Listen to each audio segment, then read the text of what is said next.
मंदिराच्या संकुलामध्ये रामायणाचे 3 शिल्पपट आपल्याला दिसतात.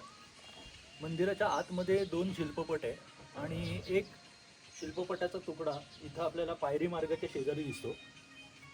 इथं आपल्याला राम आणि लक्ष्मण दिसत आहेत आणि राम आणि लक्ष्मण वनवासात असताना कबंधाचा वध करतात. अजस्त्र कबंध राक्षसाचा वध करतात आणि त्याचा वध केल्यानंतर कबंध दिव्य रूपात प्रगट होतो आणि कबंध इथं राम आणि लक्ष्मणाला मार्ग दाखवतो. त्याचा कबंधाचा हात आपल्याला इथनं मागं दिसतोय आणि तो कबंध सांगतो की ऋषमुख पर्वतावर जाऊन तुम्ही सुग्रीवाची भेट घ्या.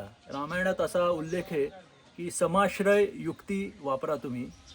म्हणजे काय तर समान संकटात सापडलेले दोघंजण एकमेकांना मदत करतात.